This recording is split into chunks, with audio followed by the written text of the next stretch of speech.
जय हे भारत भाग्य विधाता।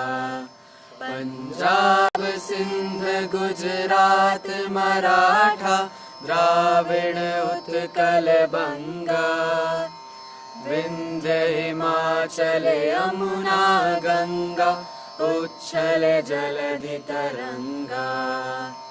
तब शुभ नामे जागे, तब शुभ आशीष मांगे, गाहे तब जय गाथा। जय गण मंगलदायक जय हे भारत भाग्य विधाता। जय हे जय हे जय हे जय जय जय जय हे।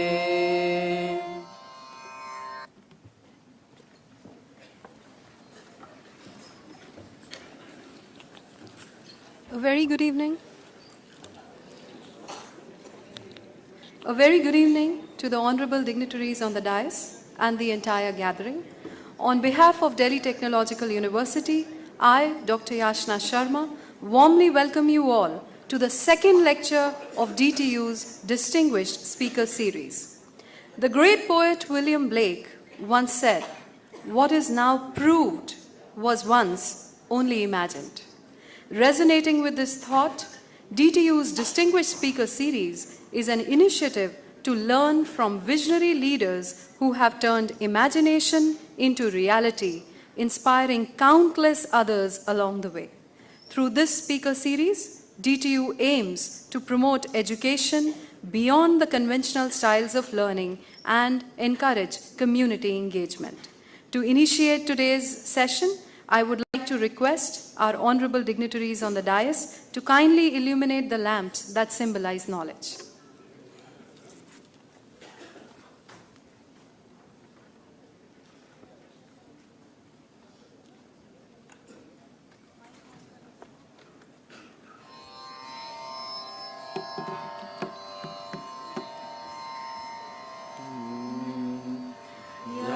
कुंदेन्दु तुषार हार धवला, या शुभ्र वस्त्रावृता, या वीणा वरदण्डमण्डितकरा, या श्वेता पद्मासना, या ब्रह्माच्युत शंकरा प्रभृतिभिः देवैः सदा वन्दिता। सा मां पातु सरस्वती भगवती निःशेष जाढ्यापहा।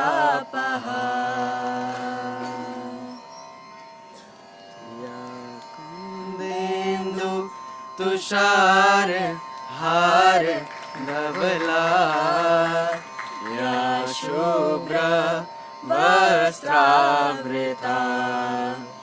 या वीणा वरदण्डमण्डितकरा, या Shweta padmasana.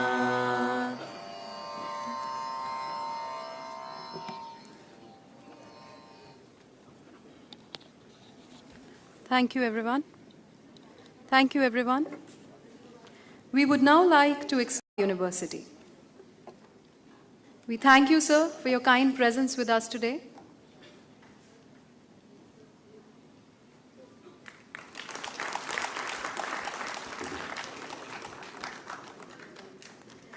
We are also honored to have with us on the dais Professor Prateek Sharma, Honorable Vice Chancellor of the Delhi Technological University, Professor Madhusudan Singh, Registrar, DTU, Professor S. Indu, Dean, Student Welfare, DTU, and Professor Rajesh Rohila, Dean, Alumni Affairs, DTU.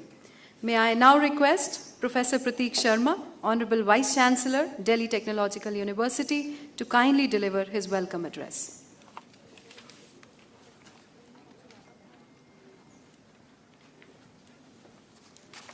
Thank you, Dr. Yashna. So good evening, all of you.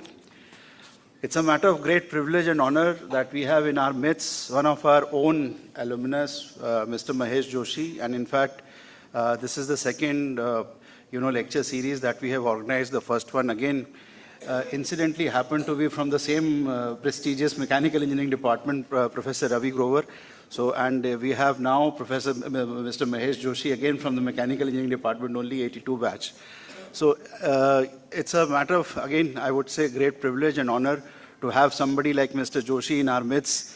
Usually what happens is this we'll realize this while, somebody is going to speak about him, his credentials. I won't speak, but there are, he himself is an introduction of what he has been over the years.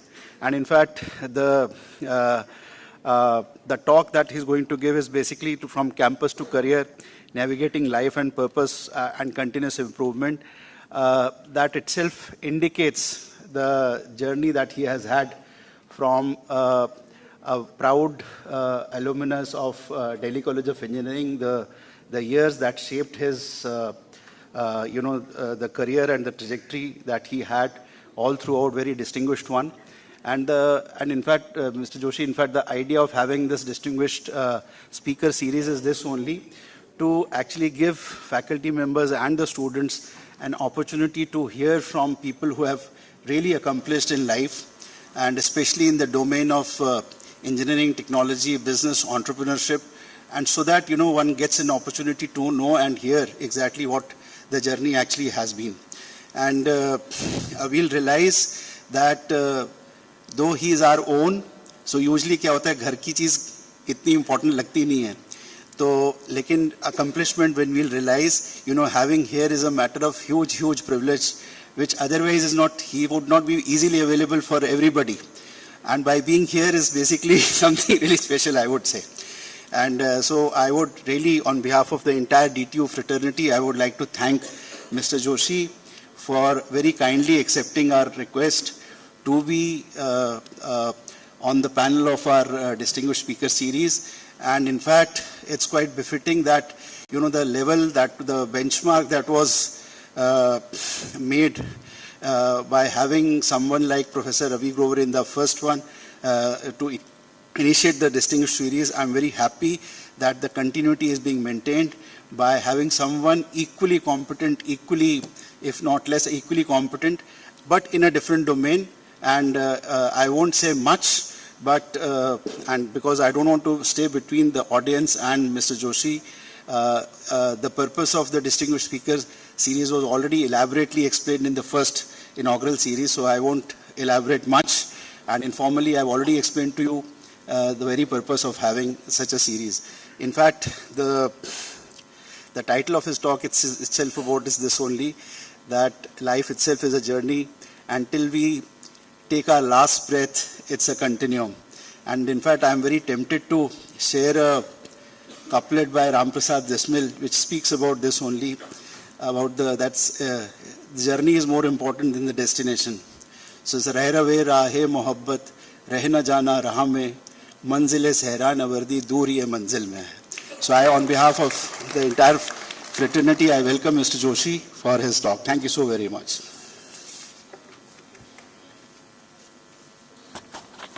Thank you, sir.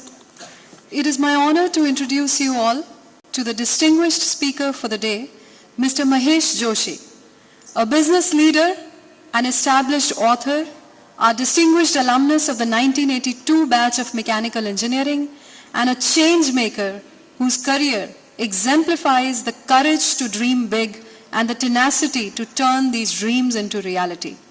Mr. Mahesh Joshi's journey began in India, where he earned a bachelor's degree in mechanical engineering from the erstwhile Delhi College of Engineering in 1982.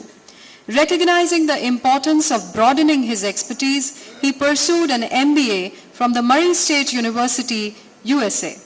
His academic pursuits continued with advanced management programs at prestigious institutions, including the Harvard Business School and the University of Oxford. He then went on to earn an MSc in International Strategy and Diplomacy from the London School of Economics, further shaping his strategic approach to global business. He has previously worked with Ingersoll Rand, Cameron International, and Circor International, where he has held positions of high responsibility. In 2018, Mr. Joshi took on the role of the Chief Executive at L&T Walls and rapidly expanded this business. Since 2021, he is serving as the Managing Director of Man Energy Solutions USA, a Volkswagen Group company, and the Regional Head of Americas. Demonstrating his unfailing commitment to education, Mr. Joshi is currently pursuing his doctorate. He is also a published author with 3 books on global business, which have been released through the Oxford University Press. He has also appeared on the cover of the prestigious CEO magazine in North America, and he also hosts a radio show, Global Business with Mahesh Joshi on Voice America, where he shares insights on global economic trends. Mr. Mahesh Joshi's life story is one of continuous learning, strategic vision, and transformative impact across diverse industries. He exemplifies the qualities of a forward-thinking, multifaceted leader who continues to make a significant impact on both the business world and his community. May I please have the honor of requesting Mr. Joshi to deliver his lecture.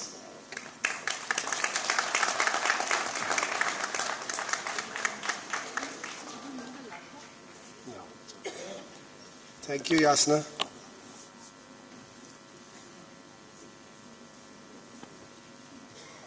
And thank you, Pratik ji, and all the members on the dais. Is it a safe assumption that back rows are all students? Okay.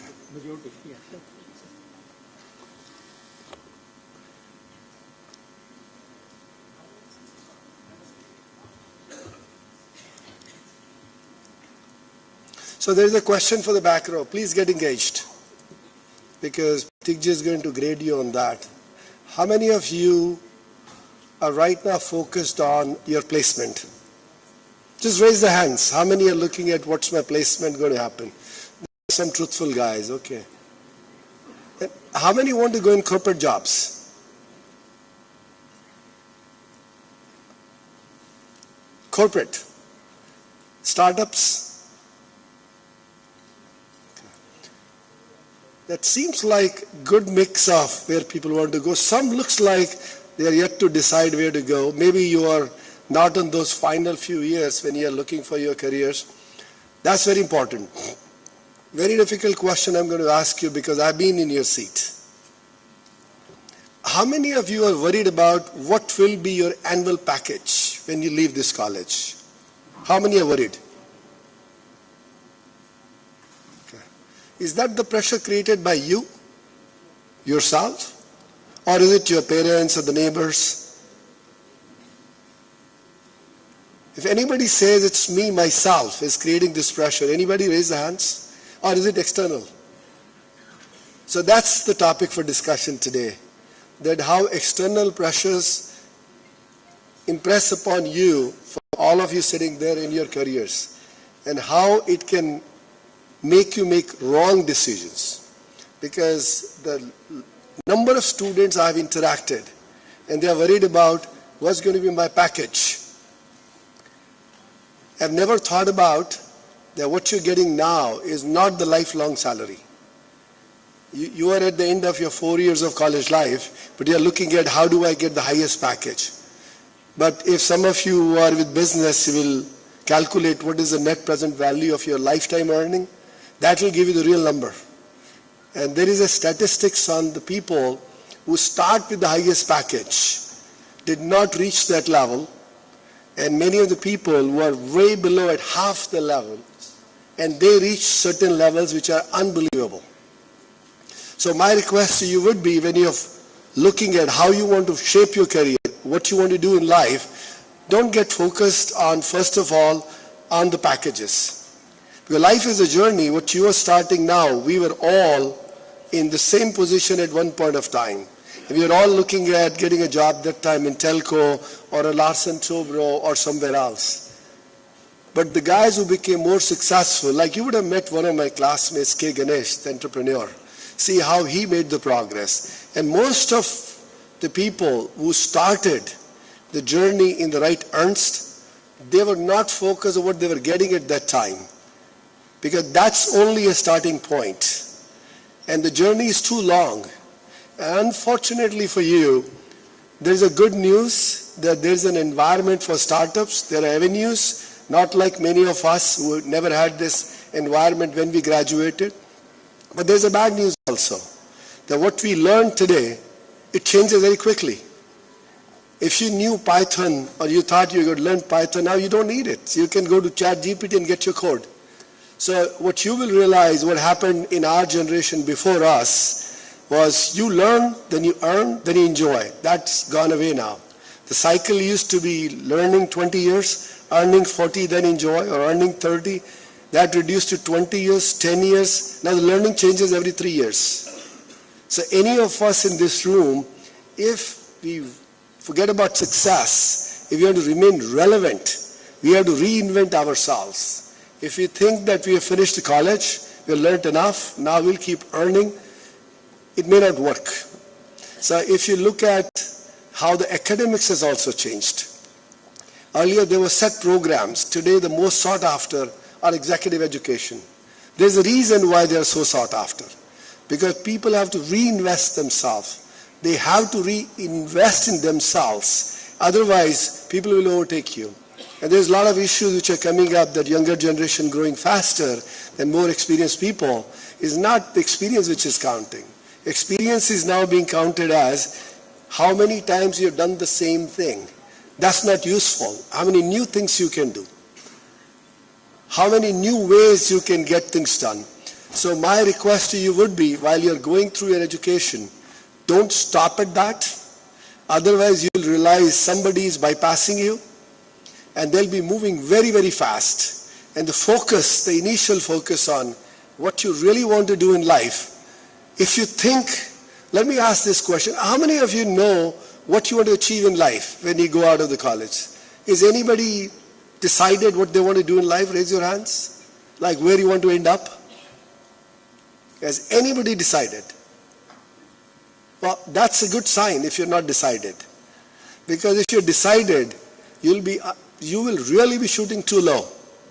Most of the people, when they come out of the college, they don't know their true capability.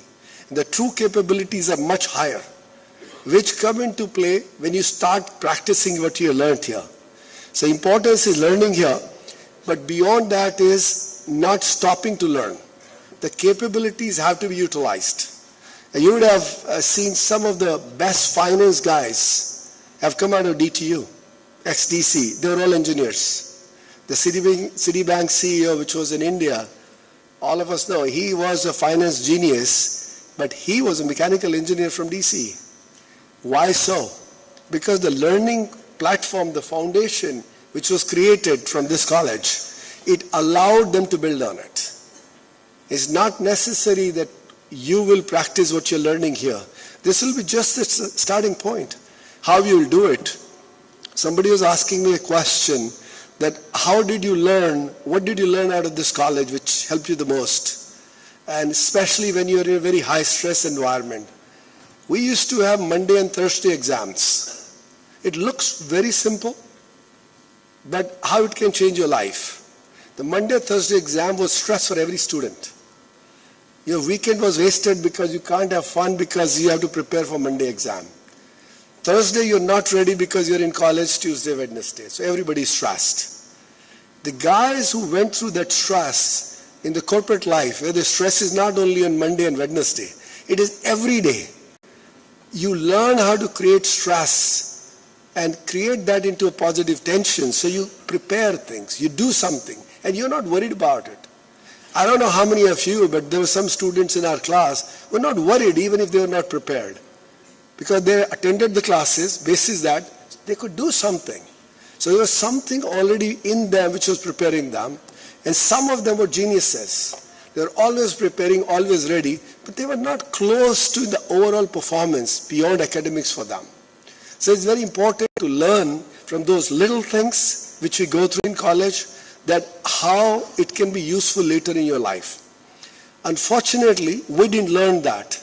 When we were in college, we wanted to have fun and just to somehow get through the exams, have fun, and just get out. Later on, we realized that how we got ready. So that's thanks to the curriculum which was laid out, which helped us to build ourselves. Now, the sooner people realize, the better they perform. The later they realize, because initially when you're young, I was also young, we all are young, we don't put much value to it. But what it trains you inadvertently is so important to keep with you. I'll share something with you that I was not the genius in my class. Let me put myself as average intelligence. But the only thing which helped me was to remain in contact with the teachers, because it did not become one-time learning. You are interacting with them, you're interacting with students, and a genius's learning of 5 years could not match somebody who's continuously learning. And learning only doesn't come when you're in college or you have to go to any educational institution. You can make it a lifetime. You can learn anywhere. The best learning which you learn how to get out of a failure is sports. Notice another statistics which helps very well in corporate life. 90% of the sports person in this college when I was there were worried about grades. And they always thought that how my resume will get impacted if my GPA is low. But when you are competing on a global scale, which you are and you're doing right now, it is overall. And some of you will be applying for masters in international colleges and all that. It will not go through the GPA. You can have 800 SAT score, you're not guaranteed in Harvard. But you have to write an essay. If you have done some social work, you are into different activities. What's the reason for that? The reason is they want an overall developed employee to come into business or into academics or whatever field you're going to work. So my shared learning with you is I was lucky that I used to play in college team, but it was too much of stress which helped me to learn how to manage stress of sports and studies. It helps in the future. So any of the sportsmen out of you, if you are trying that, okay, no, I need to just focus only on studies, it's probably not a very good idea. It's a good idea to focus on both, because that will be your success factor later on. And to be very frank, that will get noticed. You will see some of you when you go for interviews, see the type of questions you get nowadays. And it reminds me of an anecdote. Pramod Haq, who is one of the most successful entrepreneur from our institution, he has appeared on the Forbes magazine cover as man with Midas touch in finance. Probably some of you have met him.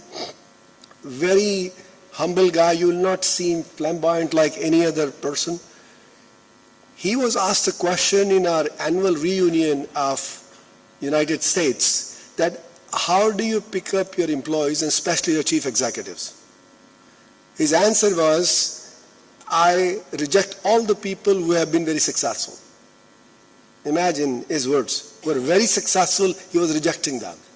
And all the large corporation, the most successful executive, he was rejecting. That's our own senior of 1963 batch.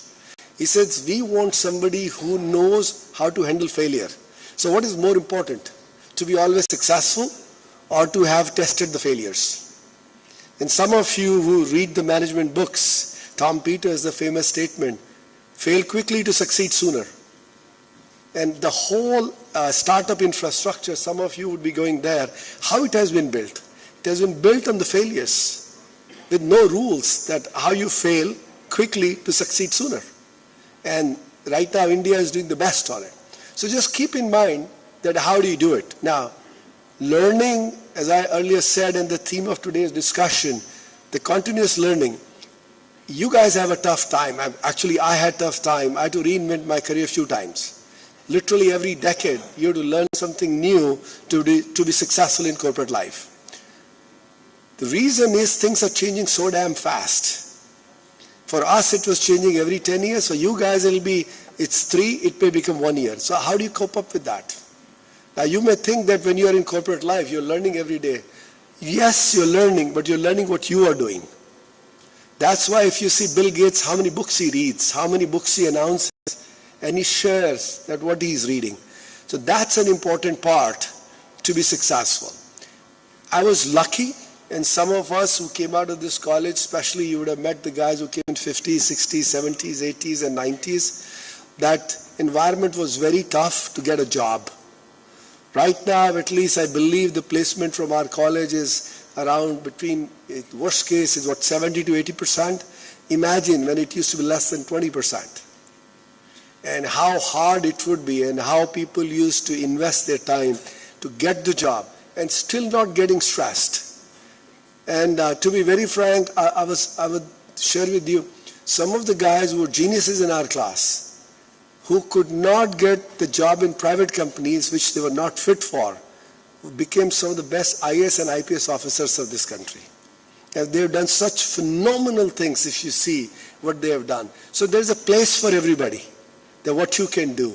Normally what happens is, why I asked you the first question of package, and the first job which you get, the family, the environment, the parents. If you ever look at it in your final year when you're looking at, we all think that what good a package we want our parents are happy with.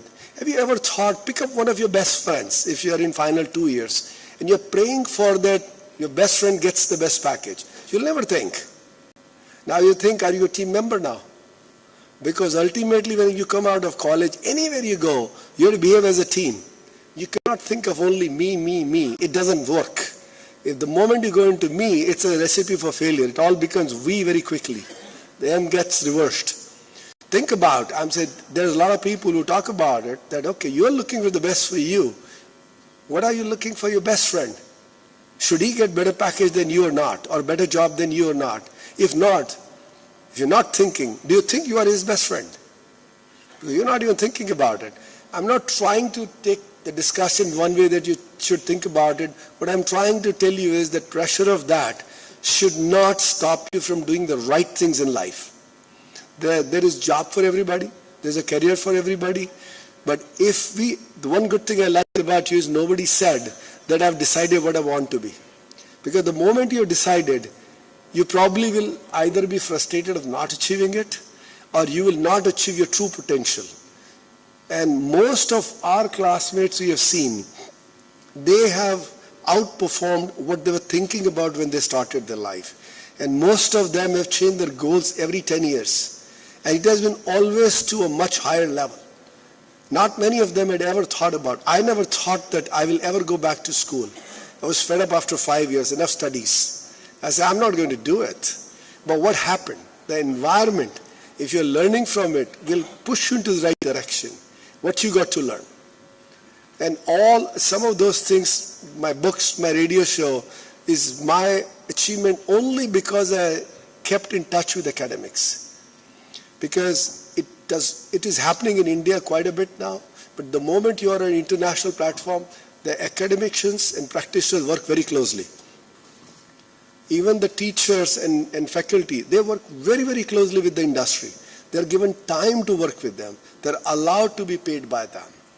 Now, academics, it's not that very difficult for them to guide the practitioners.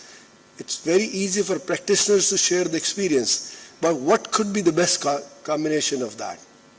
It's like I was sharing with somebody today that I had a guest in my radio show on Voice America. His name was Mark Butonish. And it was his 5th year to be nominated as the best finance teacher in the world. So I asked him a very simple question. What is the future of banks? And the answer he gave, my mechanical mind, because I had background was mechanical, couldn't sink in. So what is he talking about?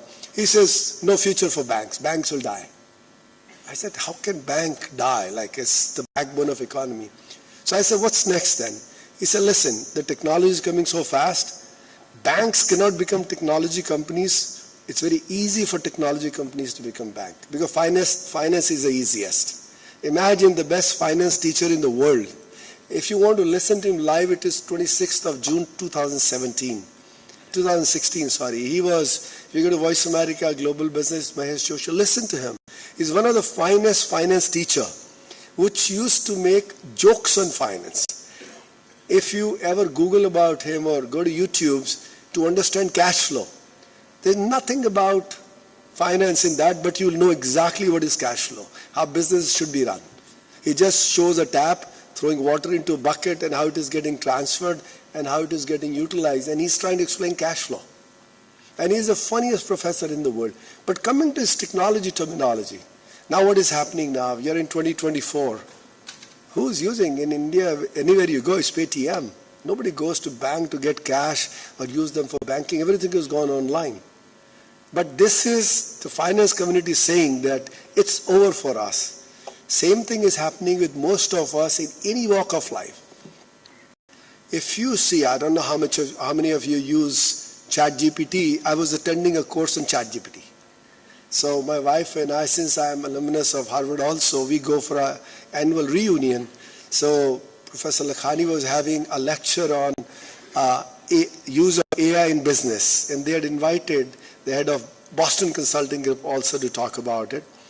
And he said, the number one job which will get impacted is the teachers. He said, why would you need a PhD student now? Because anybody can do the research. And if you look back, it is so much change. At least in our times when there was no computer, people used to go to the library, take notes, then do thesis, then research. Your citation will take years. Then came Google. Google is searching, but then you had to get the condensed version of it. Today, I think most of the people will ask in ChatGPT. If you don't want to use even ChatGPT, if you go to Zotero and Mendeley, any of those citation tools, you put your book names, whatever you want to read. You want a literature review of 500 books, put in it, say, give me abstract. It gives you abstract. You don't have to use any AI.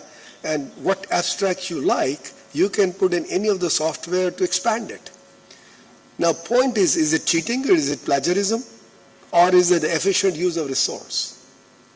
In olden times, we all would be going through the books, writing notes clearly. We used to get told by parents, write clearly. Now you don't have to write at all. So one part is out of it. So that's the change in life. And unfortunately for the current generation, for us also, the students who are coming out, it is very stressful actually. But things are changing so fast. How do you adapt?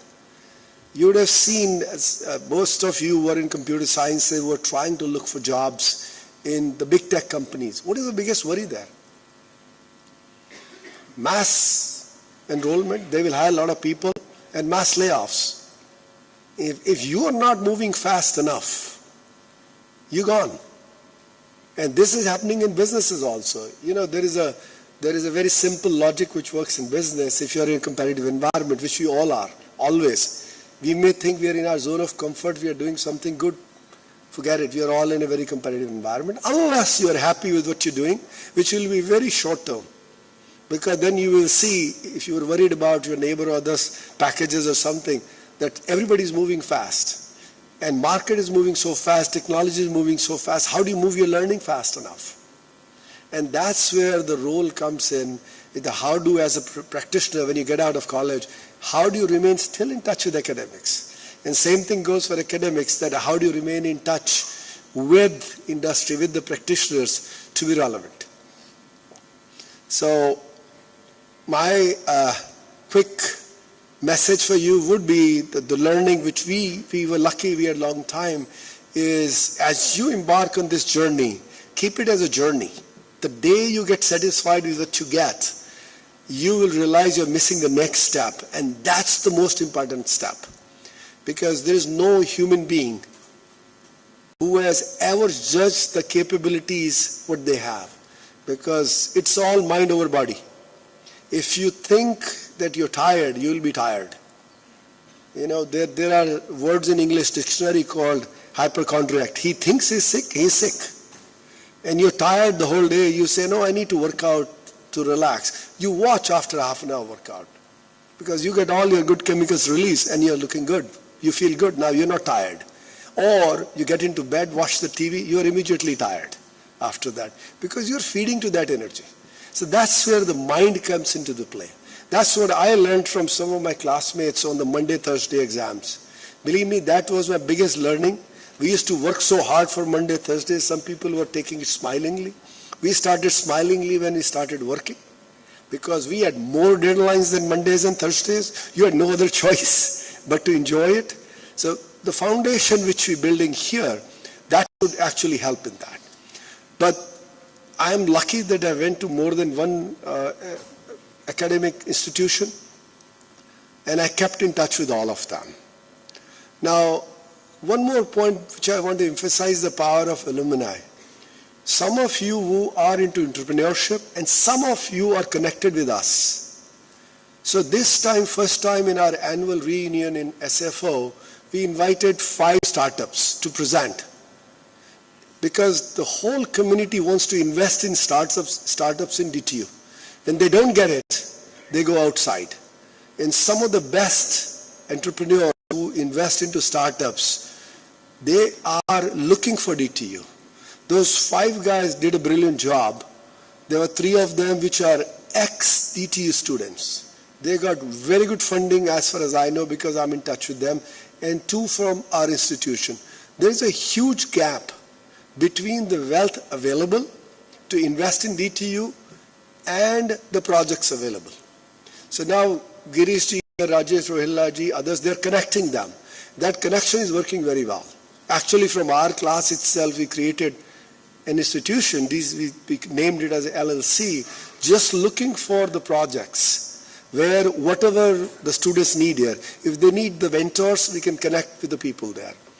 And the commitment from DTU to connect with alumni has reached a very different level. Because earlier, it was not as evident. This time, I can give you the best example. We were having our reunion in SFO, San Francisco. Time difference is huge. We had Mr. Pratik Sharma to speak there. This is the first time ever a VC of DTU has spoken with the alumni in US. His time here was 2:30 a.m. in the morning. Now that's commitment. And that commitment binds the organization. So anybody who's starting anything here, startups and all, that's the best opportunity for you. You have people like Vinod Dham who have been investing in so many companies there, Pramod Haq. I'm just taking 2 names which people are familiar with, but there are hundreds of them which have picked up from that meeting with the companies which presented. But it's not necessary for you to present there because there will be limited time. You can always talk to Girish ji here and you can be connected with as many number of people who are willing to invest from there. Now that's a huge opportunity which is not available to many institutions because people are willing to commit, and this is happening because of the commitment of institution to connect with alumni. It's a two-way traffic. They are feeling wanted, that the institution wants them. So who are the beneficiaries? Beneficiaries are this institution and the current students who are coming out of it. That's a very rare opportunity. Plus, any one of you also who's going for higher education. I think Rajesh ji has connected us with some of them who are coming to US, somebody who's coming to Stanford and other places. It's our job there to take care of them, and they're being welcomed as families. Here are a lot of people in every city who make sure that any student of DTU who's coming for high studies there is taken care of. They try to give them a family atmosphere there, if nothing else, asking them, giving them local guardians, inviting them for weekend get-togethers. So they look like one family there. So please spread the word. And it's not only for the current students who are planning to go there. If you know anybody who has graduated and they're going there, it's for everybody. So keep in mind the simple things I would like to communicate with you before I close. I would like to open it for some questions if you have any. One, we all are lucky that we get this foundation to start a journey. It's a journey. Don't decide the destination yet. There's no hurry to decide the destination. It will come as you start the journey. You'll learn more. You'll keep moving. You'll have many more opportunities. Second, which some of us, because there was no social media, miss the connectivity to each other. Do not miss out amongst you. You'll not believe me, 90% of my work anywhere in the world, if I have to get done, I'll look at the network of alumni. And I can give you the best example. I was sitting in office of Mr. Prateek Sharma. I had a very little things to get done in Delhi, which I've been trying to get done for 3 years. Guess what? One of the alumni offered, is taken care of tomorrow. Just let me do it. So this looks like a very little thing, but when you are in business environment, your success will depend on it. And one of the reasons some of the top institutions in the world, people are successful and they've been able to grab the top positions in corporate is not only because of their performance, not only because they're genius. It is only because of the power of network around it. And as you will come into the corporate world or startups, you will hear a very common phrase, network is net worth, not company's your. So what you earn all your life, it depends on what network you worked on. It seems, how does it happen? Like somebody's giving you money? No. How do you succeed in your work? How you succeed in anything you're trying to do? There's nobody who can do anything individually. You may be a genius, but you need resources, you need networks, you need, for nothing else, you need a social safety network. And I see some of the students who have just moved to US, they feel lonely when they come in. Where is the network? They connect through the alumni there. They will, like 23 batch, have got their own friends when they move in there. 2016 have their own. They may be in different cities in the continent of United States, but they talk to each other. Imagine how that network, which we don't value today, because we are 2,500 of us here. But that connectivity, the value which you'll get when you come out of the institution, the millions of people you're fighting with or competing with, this is the social safety network which will make you feel good about yourself. It will give you identity because no other institution will give you, or no other student from other institution will give you. So try to build on it, and I feel lucky that I've been connected with the institution here, and teachers have been very supportive, and the alumni across the globe have been very supportive. And you will realize as you get into business, as your startup, or as you get into a corporate job, this will be the power which you will have to harness. Knowledge will play a role, but it will all depend on you, how good a human being you are, and how you are able to build those networks. And even if, I'm telling you, even in academics, if you see the cross-continent research which happens between academics, how they write joint papers, they don't write when they are the best writers or the best subject masters. Those papers always get delayed. I've done some collaborations on writing. It happens when they feel comfortable with each other. The knowledge level when you're doing a research is almost close to equal. The delta is not much, but the collaboration is always between people who like to work together. If you're not able to work together, anyway, you may be a genius, but it's worth nothing for the whole world. You cannot get anything done.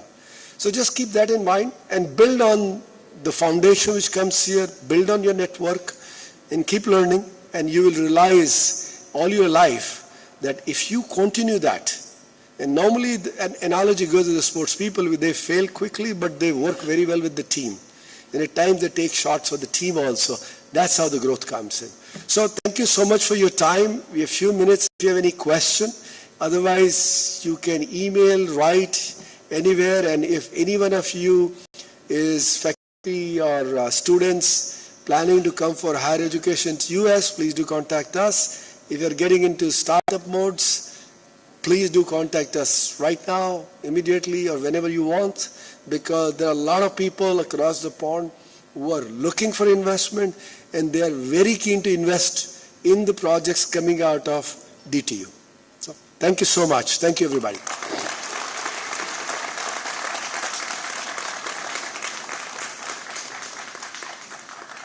If there are any questions, we would like to open the house for questions now.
Yeah, the question is, there are so many platforms for learning, and there are conflicting information, how to decipher what should be the strategy.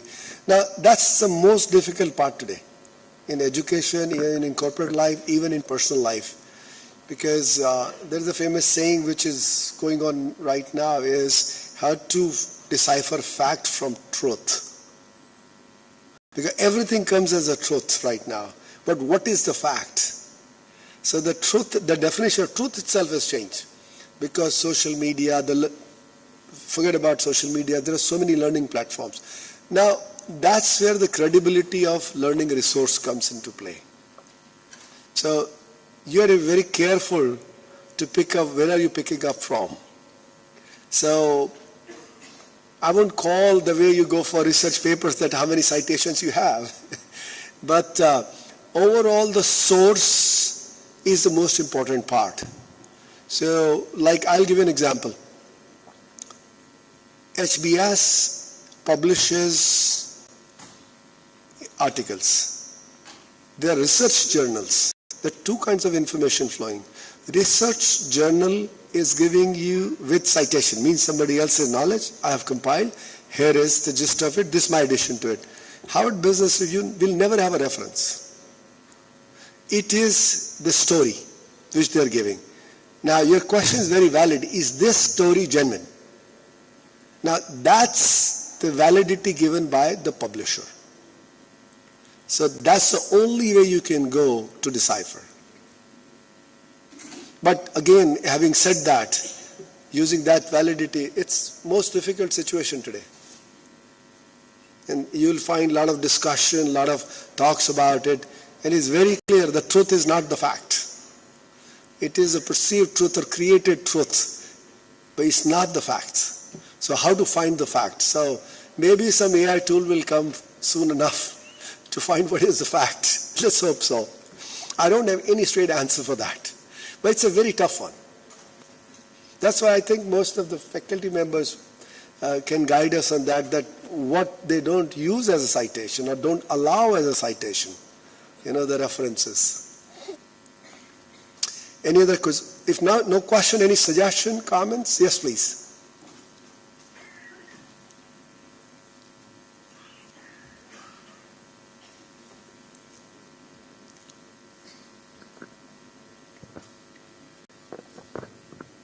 Good evening, sir. Myself, Dr. Avinash Shatre, EC Department. Sir, as you have mentioned in your speech, that regarding the selection of the CEO in a particular company, that those who are sitting on the top, as you said, that they see that how many times that you have overcome the failures, rather than how many times that you have achieved the successes. So is it not that they are having some kind of philosophy thoughts in their mind while selecting the CEO of a particular company?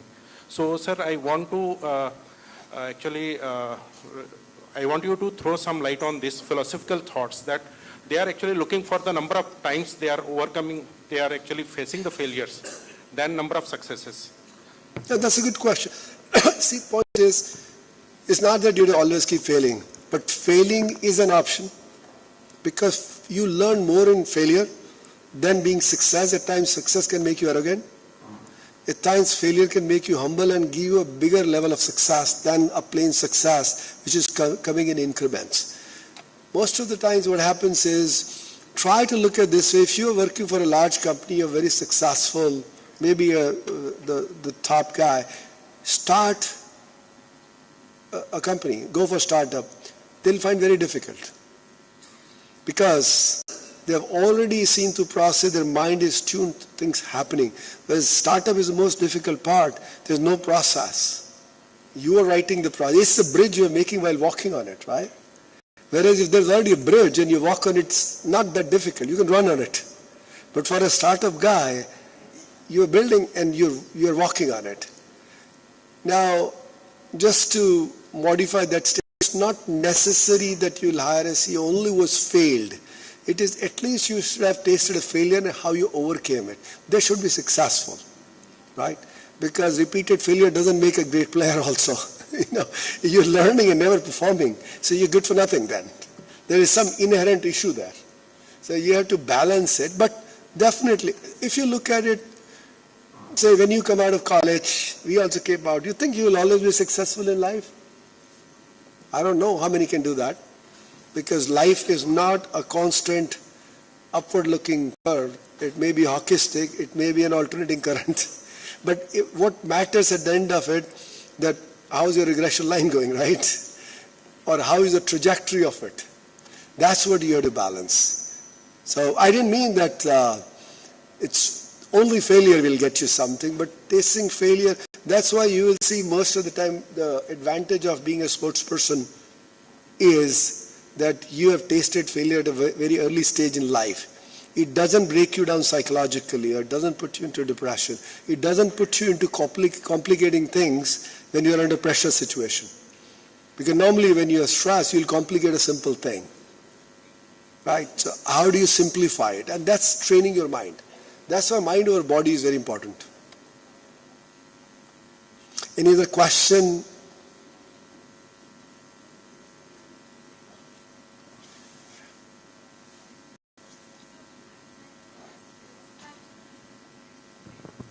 So when someone's a student, their single focal point is just learning. But as we grow older and we have families, what is the view of higher management regarding, like, if somebody has been given one job and they're doing it well, and somebody is doing a lot of things because they can contribute more time at work. So do you think somebody who's only about work and who's not all that thinly spread is looked at as a good worker? Does that reflect poorly on them if they're trying to balance work and life? Yeah, see, now this is a tough one, but if you're in Europe, work-life balance is very important. So you'll be forced to go out on vacation. If you're in Korea, if you're not working 20 hours, you'll look like you're not a good worker. But that's, if you look at it practically, the businesses, if you are in a capitalistic society, would be the achievement, not the effort. The best guy is who can do 8 hours of work in 2 hours and let him go home. I'm saying he's done his work. It's from the business perspective, the way we look at it. Like we are working hybrid, and I allow in my company anybody who has any restriction, you can work from home. For the simple reason, what do you gain by getting a body in front of you and no brain? Right? Ultimately, you have to get things done. And if any employee gets it done in 2 hours instead of 8, for me, he's a genius. Right? And you need such people. Why do you want people to spend long hours working? There are 2-3 things. Either the organization does not have processes, they're working long hours, right? Or the people are inefficient. Both are bad situations. So if the processes are not available to employees, that means they have to work long hours to compensate for lack of process. Fix the process. If you have inefficient employees, then you have a problem. Either you train them or replace them. There are only 2 options. So inefficient and no process means you are in collapse mode. So basically the society has moved into, especially tech world. See, tech world has a lead on it. You would have seen it, anybody who's doing computer sciences would see last 2 years the Silicon Valley had problem in hiring. They were letting go people because they know they are increasing efficiency. See, now when you talk about AI, they say it's threatening. Now what do? You don't need a manpower. You don't need people to come to office. Some of those things are getting it done by AI. If any one of us feels they're not being impacted by AI, a little bit misnomer if you go to your Gmail, even if you won't start writing the answer, it starts prompting it. As it is already embedded. We are all into it. It is not democratized. We don't admit it. If you look at it, we are all massive part of AI right now. If we say that we are waiting for AI, it will come in this year, take away our jobs, it's all around us. It's already infiltrated. So to your question, I'm saying how long you can work long hours. It has to work-life balance right there. But you can make people more efficient. But now the point is, having said that, for any of the students here who are going to the Big Four or consulting, yes, you'll be going 16 hours They work like that, but then point is, with those 16 hours in first 2 to 5 years, their development, it goes like a hockey stick. But they get exposed to so many things. That's why you see a career path for people who go into consulting or Big Four is 2 years of working, 2 to 5, get into regular job or straight to Harvard. Because they take them for MBAs and all that, or the large, big organization, institutions, where they do MBA and then take a quantum leap. So they build their career on those hard-working hours. Yeah. Thank you. Good question. Yes, sir.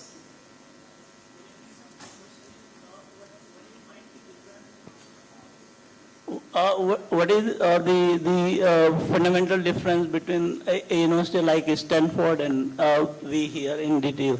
So what are the factors that they are at the top of the world and we are not that and how can we improve the things here? So I think there are two major ones. One is resources. So, and that is the number two is related to number one. They're old institutions. Oxford started 1200, Harvard started 1800. So what happens when you are for so long, resources available to you increase over a period of time. You can do much better planning. And the one is resource. Second is over a period of time, they simplify. So the same thing, if I have to explain to you, same question, I can explain in many different ways. It is like I pick up a binomial equation and solve it, right? Or I pick up a binomial equation, first I make a polynomial, then solve it. Why do you want to make n variables? So these guys, because they've been there for 1,000 years, somebody's for 200 years, so they have refined it to simplify the teachings. So many a times in some of these institutions, you will not find anybody teaching you. They're all teachers are facilitators. They're not teaching at all. They're facilitating learning, and that's why the pressure on pre-reading. You're pre-reading a lot of stuff. You're pre-planning on it.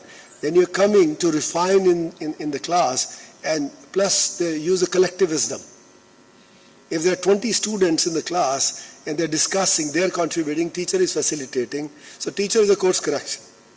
That you're remaining in the orbit. You're not getting out of the orbit. So now those are the... Now there's no right or wrong methodology, right?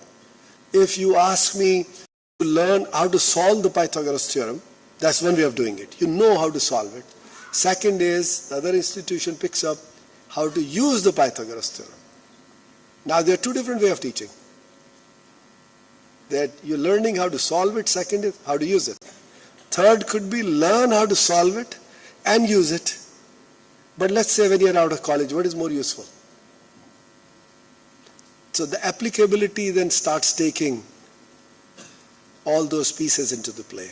So now no institution can become equal to a 1,000-year-old institution because the efforts have been aligned. There has been a method in madness. And so that every institution evolves over a period of time. But if I were to give you the top two differentiating factors is simplification and second self-learning.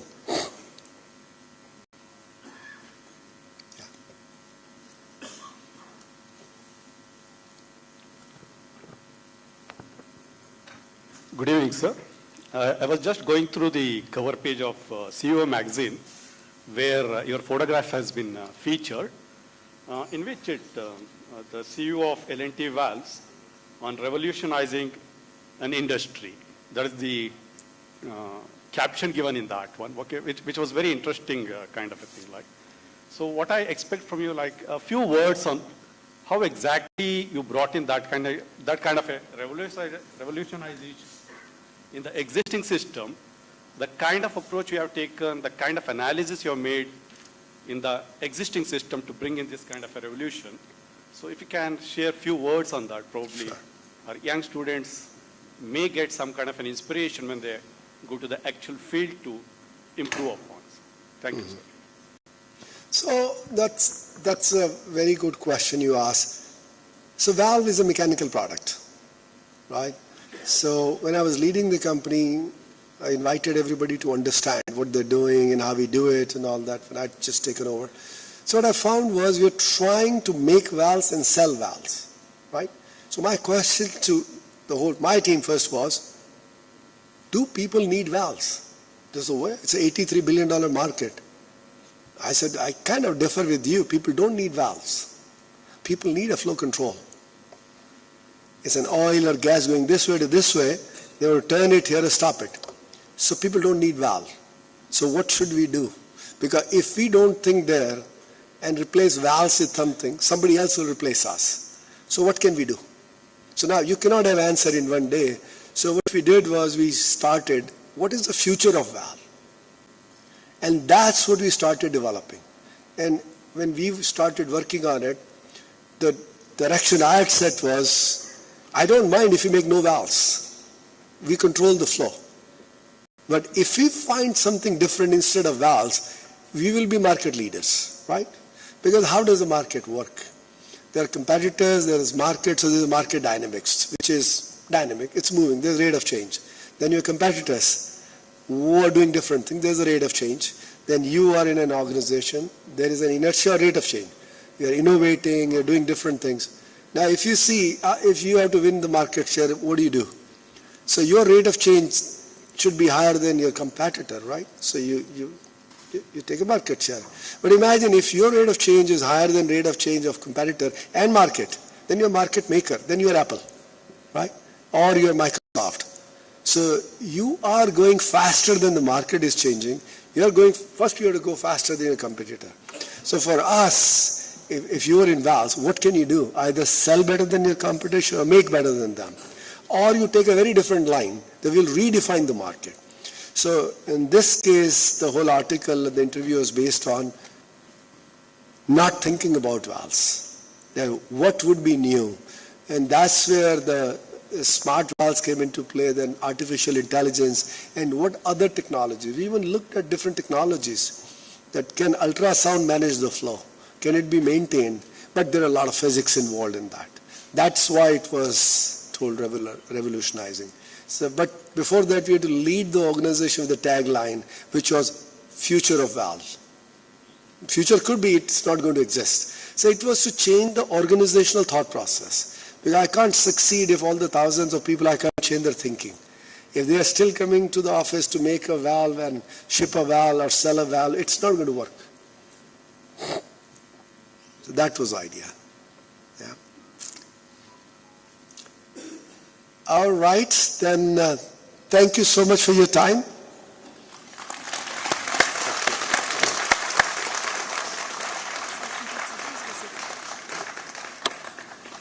Thank you, sir, for the very inspiring and very enlightening lecture.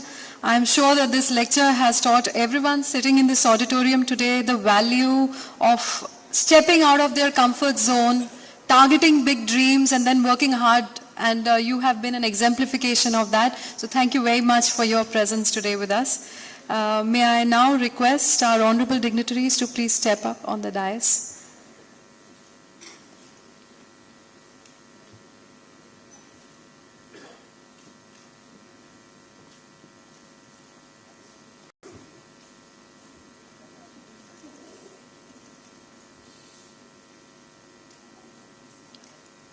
May I please request Honorable Vice Chancellor, sir, to kindly felicitate our distinguished speaker, Mr. Mahesh Joshi. We all thank him once again for his kind presence with us today.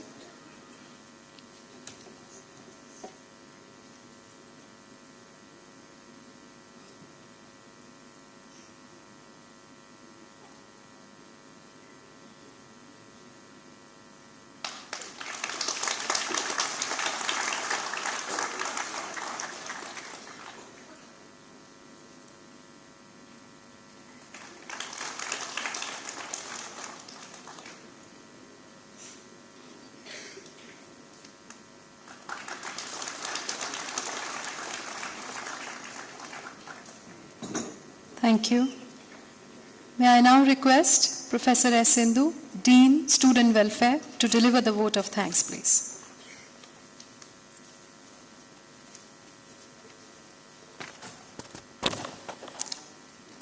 Good evening.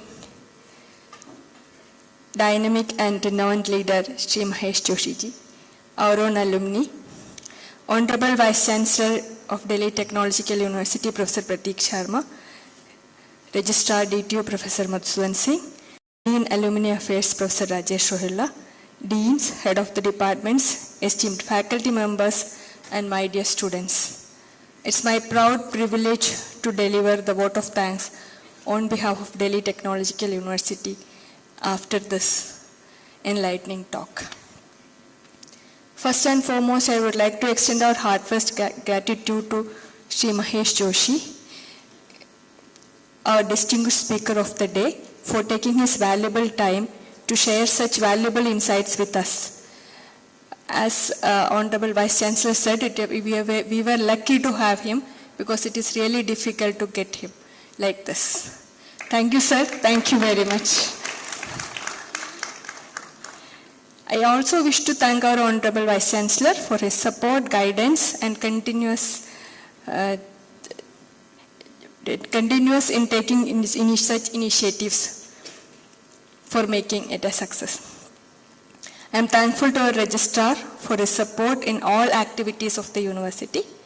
I would like to acknowledge the efforts of our committee members, Professor Ram Singh, Professor Rajesh Rohilla, Professor Anil Singh Parihar, Dr. Yashna, Dr. Payal, Dr. Deepika, Dr. Sumit, Professor S.C. Sharma, who have ensured everything on the right place and made this event a success. I wish to thank all my student volunteers for their hard work and dedication behind the scenes for making this event a success.